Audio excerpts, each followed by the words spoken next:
Hello students of class 9. Welcome back once again to your biology class. So we have completed our syllabus for the midterm, and both the chapters of pre-midterm and the midterm syllabus, that is the fundamental unit of life and tissues. From the biology portion, these two chapters will be there in your midterm syllabus. So today I will tell you, rather I will have a summarization of the chapter tissues. We will have a revision of the chapter tissues. So what you have to know from here is, what is a tissue? The first and the basic question from this chapter. Tissue is a cluster of cells at a definite place in a body performing a special function. And what are these tissues made up of? The cells that are specialized in one function are grouped to form a tissue. In human beings, what happens? The cells of the muscular tissue, your muscles contract and relax and help in the movement.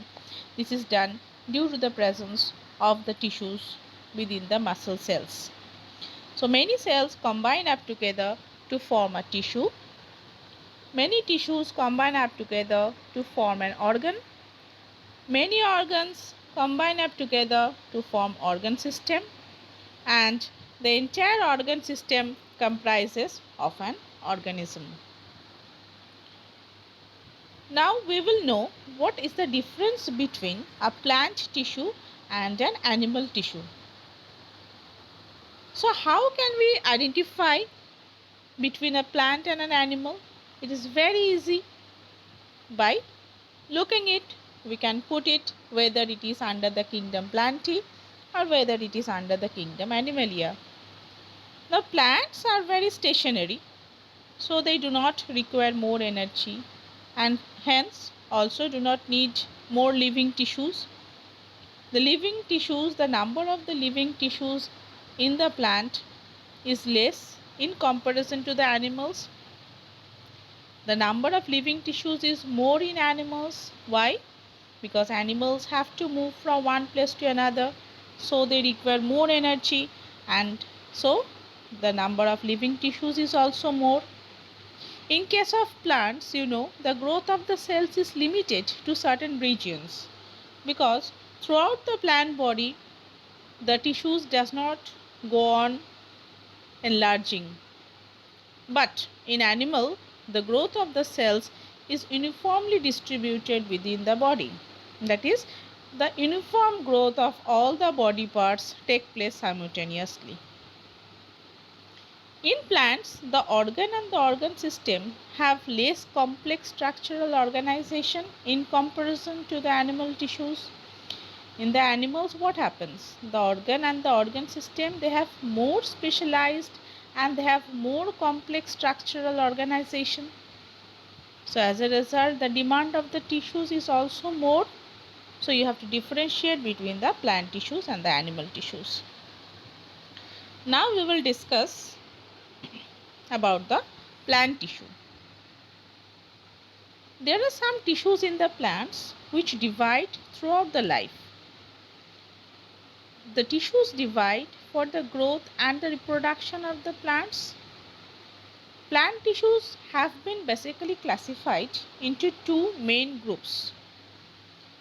First is the growing or the meristematic tissues, and second is the permanent tissues. And the growth in plants is restricted to certain regions. Now here in the chart you can see the meristematic tissues. What are the meristematic tissues? Meristematic tissues are those tissues which have cells which have totipotency. Totipotency means which have the power of dividing continuously. That is totipotent. That can give rise to various cell types of the body. Clear? And this meristematic tissue, you can see it is divided into apical, intercalary and lateral meristematic tissues, right? And permanent tissues, it's divided into simple permanent and complex permanent tissues. So these, again, simple permanent, here is a printing mistake, the lower portion is not visible. I'm telling, the simple permanent tissue is divided into parenchyma, collenchyma and sclerenchyma, and complex permanent tissue is divided into xylem and phloem. At the lower portion, you can see this picture has not come properly. So here on the left side, parenchyma, collenchyma and sclerenchyma, and on the right side in the group of the complex permanent tissue, two are found. One is the xylem, another is the phloem. Now these meristematic tissues, you have to know where these are found. These meristematic tissues are found in the growing regions of the plant, like the shoot tip, root tip, in the cambium.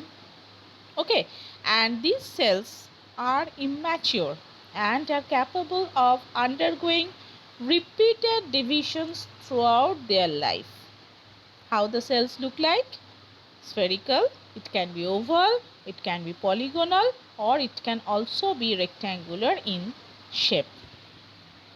Now, these meristematic tissues is classified into apical, lateral and intercalary meristematic tissues.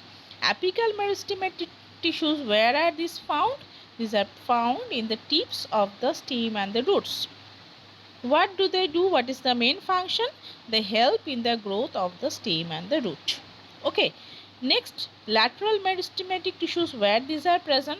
These are present in the sides of the stem and the roots. What is the function of lateral meristematic tissue? They help in increasing the girth of the stem and the root, that is the thickness. Third is the intercalary meristematic tissues. Where these are present? These are present at the base of the leaves and the internodes. What is the function? Intercalary meristem helps in the growth of the leaves of the plant. Okay, they increase the length of the organ. So here you have to know what is the location and what is the function of these tissues. Next, come to the permanent tissues. The permanent tissues, these tissues are derived from the meristematic tissues. The meristematic tissues have lost their power of division, and after maturity they form the permanent tissues, and these permanent tissues cannot divide further and they become specialized. Okay, two types of permanent tissues are there. One is simple permanent tissue, another is the complex permanent tissue. Simple permanent tissues are classified into three types. One is parenchyma, second is collenchyma, third is sclerenchyma. Parenchyma, collenchyma, sclerenchyma. Parenchyma, what are these? These are the cells. These are composed of the cells which are living, and each cell has thin cell wall of cellulose. There is a very small nucleus and surrounds a large central vacuole. And some parenchyma cells in leaves contain chloroplast, and it helps in preparation of the food for the plant by the process of photosynthesis. Some parenchyma cells are there where large air cavities are present. What is the function of these air cavities? They help in aeration of the tissues in aquatic plants and provide buoyancy to help them float. These type of parenchyma tissues where air is present, which is filled up with air, is known as aerenchyma, which provides buoyancy to the aquatic plants and helps them to float. Okay, and some parenchyma tissues, they contain chloroplast, which is known as chlorenchyma, which I said is responsible for performing the process of photosynthesis.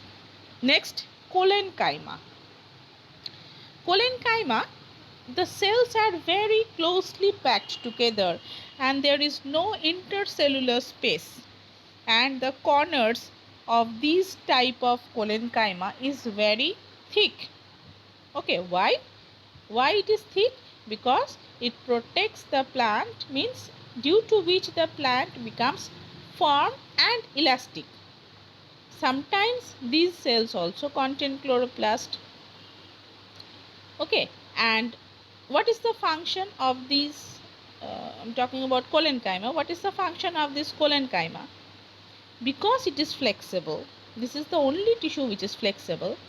Because of its flexibility, it provides tensile strength to the plant body and provides mechanical support to the leaf also. Understood? And when chloroplasts are present, they perform the process of photosynthesis also. Next comes sclerenchyma. It is also a simple permanent tissue. It provides mechanical support to the plant. And on the basis of the variation in the form, structures, origin and development, these sclerenchyma may be either fibers or sclerites.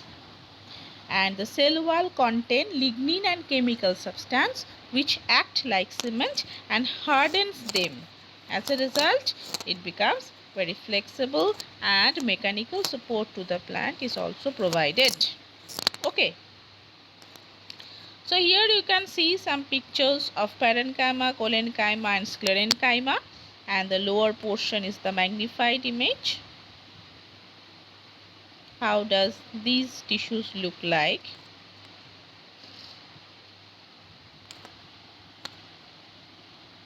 Parenchyma, collenchyma and sclerenchyma tissues. You can see the cross section here. The cross section of parenchyma, collenchyma and sclerenchyma tissues. Okay. Now the permanent fundamental tissue, the simple tissue is composed of a single type of cell. It is given in chart, parenchyma, collenchyma and sclerenchyma. What are the characteristics? What are the functions?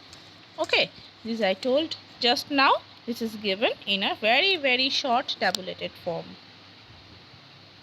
Next we come to complex permanent tissues. What are these complex permanent tissues?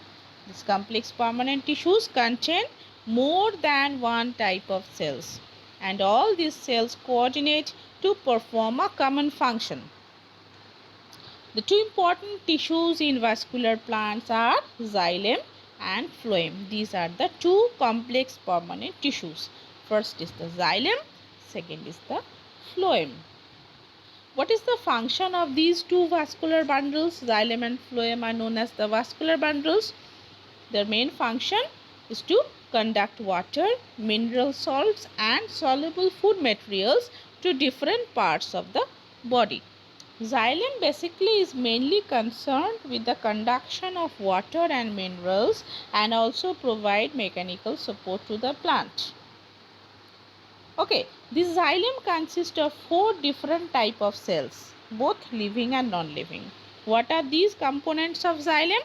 The name of the components, the 4 components of the xylem are tracheids, vessels, xylem parenchyma and xylem fiber. Number 1 tracheids, number 2 vessels, number 3 xylem parenchyma, number 4 xylem fiber. Okay, and phloem, what does this phloem do? It basically aids in the conduction of food from the leaves down the stem, trunk, roots and to different parts of the plant body. This phloem is also composed of 4 types of cells. Number 1 sieve tubes, number 2 companion cells, number 3 phloem parenchyma, number 4 phloem fibers. Clear? So, whatever the food is manufactured within the leaves of the plant, that food needs to be transported to all parts of the plant body. That is done by phloem. Understood? Now we will come to the animal tissues. Animal tissues are also made up of different type of tissues, same like the plants. There are 4 main types of tissues on the basis of function. Number 1 epithelial tissues, number 2 muscular tissue, Number 3, connective tissue. Number 4, nervous tissue. Now, what is these epithelial tissues function? Basically, epithelial tissue helps in protective and covering tissue. Helps in protection and as a covering tissue. Muscular tissue function, you know, contracting and relaxing tissues, carrying the movement of various vital organs within the body. Connective tissue, what does it do? It connects, packs and supports.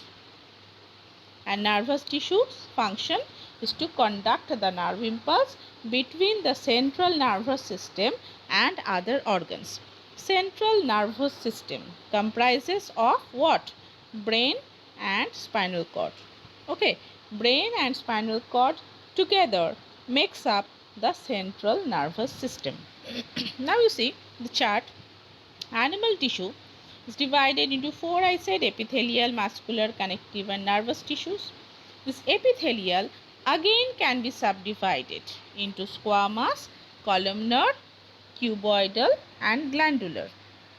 Okay, muscular tissue can be again subdivided into striated muscles, cardiac muscles and unstriated muscles. Connective tissue can be divided into blood, bone, ligament, tendon, cartilage, areolar and adipose tissues. Okay, and nervous tissue does not have any subdivision. Now we have to discuss, we have to know what are these. Although you know this is a revision class, epithelial tissue is the very simple tissue found within the body. This epithelial tissue covers the entire body externally. Epi means upon and thelio means to grow. The cells in this epithelial tissue are very tightly packed and there is no intracellular space and intracellular matrix. Okay, now what is the function? The entire body is covered by epidermis. So as a result, what happens? The body is prevented from drying, any type of injury, any chemical effect, any infection is prevented. And these epithelial tissues, some epithelial tissues are there which secrete enzymes and hormones. Different epithelial tissues filter the waste product from the blood such as urine, sweat and carbon dioxide. The epithelial cells also absorb water and nutrients in the intestine. And different epithelial cells are there which receive various stimuli like olfactory epithelium. Certain epithelial cells also secrete mucus which lubricate the surface of the epithelium. Okay, now this epithelial tissue can be divided into squamous epithelium, cuboidal epithelium, columnar epithelium, ciliated epithelium and glandular epithelium. Now squamous epithelial tissue you have to know what I said in my previous classes also. You have to know what it looks like, that is what is its nature, where is it found and what are its functions. Okay, squamous epithelium, it is a single layer of thin and flat plate-like cells. Where it is found? It is found in the surface of the skin, lining of the body cavities like mouth, in the esophagus lining, in the lining of the blood, in the lining of the lymph vessel, in the duct of the glands. And what is its function? It protects the underlying parts of the organ from any type of injury, drying, entry of germs, and easy exchange of the materials across is also done by the process of diffusion. Okay, now columnar epithelial tissue. Columnar epithelial tissue. What is its nature or what does it look like? It consists of cell which is much longer than broad. The length is much more than the breadth. Okay, and where is the nuclei situated? It is situated near the base at the same level. Where it is found? In the lining of the alimentary canal from stomach to rectum, gallbladder, in the bronchioles of the lungs, etc. What is its function? Helps in absorption of nutrients in the stomach and intestine, and it also helps in secretion of the mucus from secretory glands, which is known as the goblet glands. Next, cuboidal epithelial tissue. Cuboidal epithelium. What where how it looks like cuboidal, cube shaped, closely fitted together, and where it is found in some parts of kidney tubules, in the duct of the salivary gland, thyroid gland, etc. What it is function, absorption, secretion, excretion, mechanical support. Okay, next is the glandular epithelium. Some of the columnar epithelial cells of the epithelium, they get transformed into glandular cells, where it is found in the skin, lining of the alimentary canal, pancreas, etc. Its main function is secretion. Okay, this is glandular epithelial tissue. Another is there, which is the ciliated epithelium. The ciliated epithelium, it consists of these both type of cuboidal and columnar epithelial cells. Very small hair-like projections are found, which is known as cilia, where it is found in the windpipe or trachea, in the bronchi of the lungs, in the kidney tubules, in the sperm duct, in the fallopian tube. What is the function? Because it consists of cilia, it goes on beating, expelling the mucus and the dust from the lungs to the exterior. So basically it helps in the movement of different types of products in and out of the cell.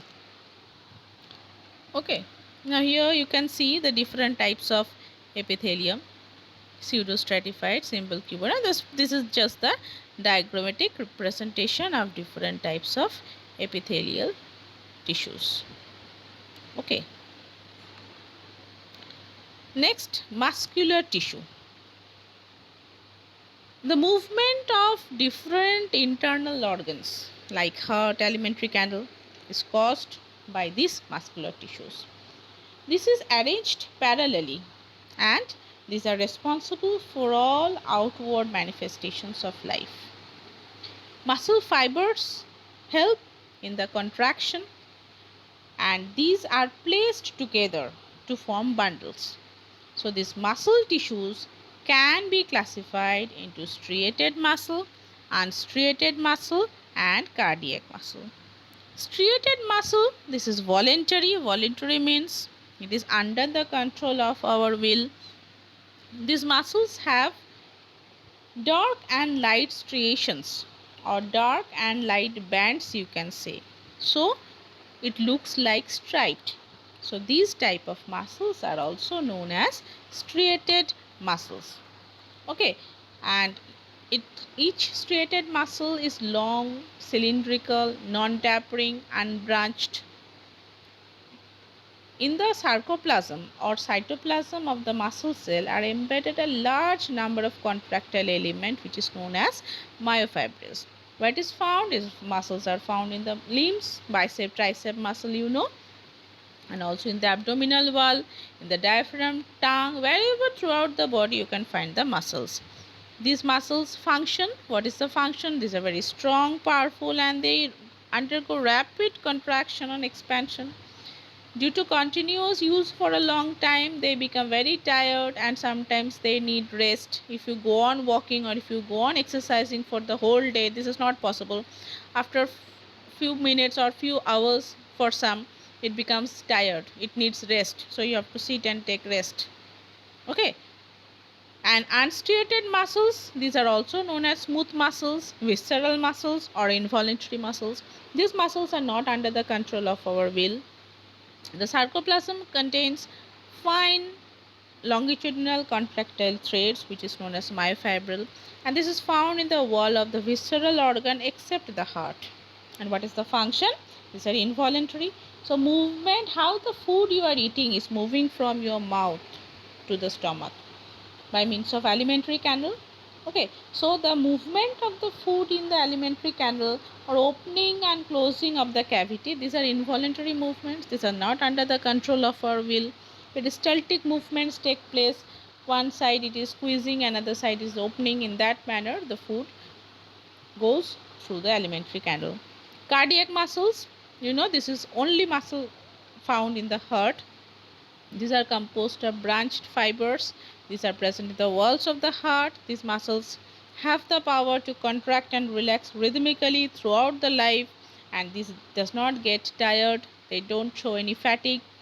So rhythmic contraction, relaxation of the cardiac muscles maintain the flow of the blood in the heart and the blood vessels.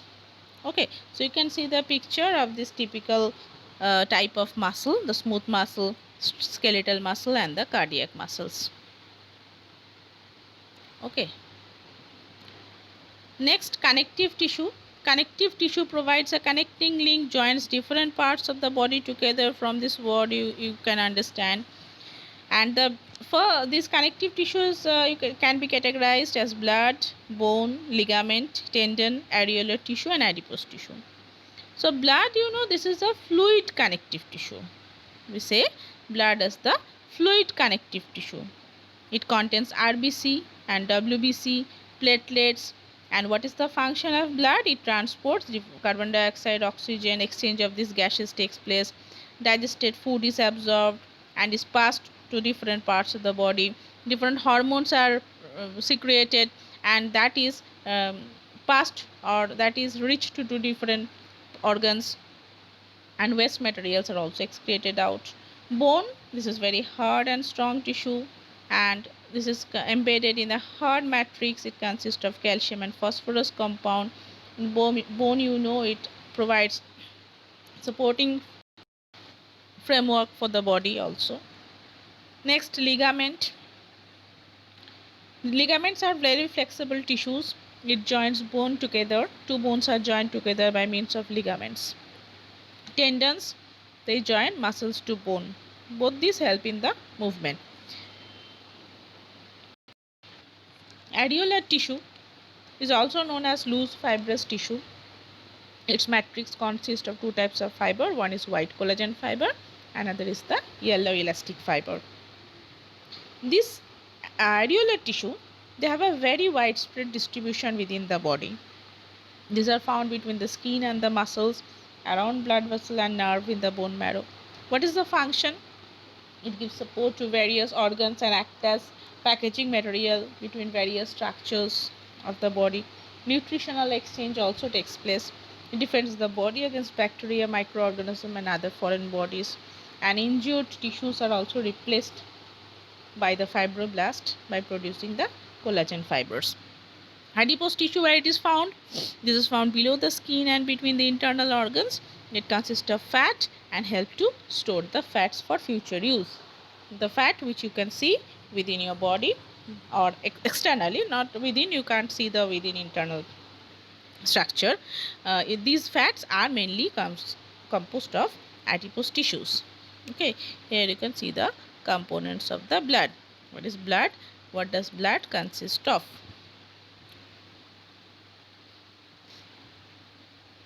Okay, neutrophil, eosinophil, basophil, lymphocyte, monocyte, platelets and erythrocyte. Erythrocyte are the RBCs, red blood cells. And apart from that, these are the WBCs and platelets. The ligament and tendon, I think you are very acquainted with these two terms.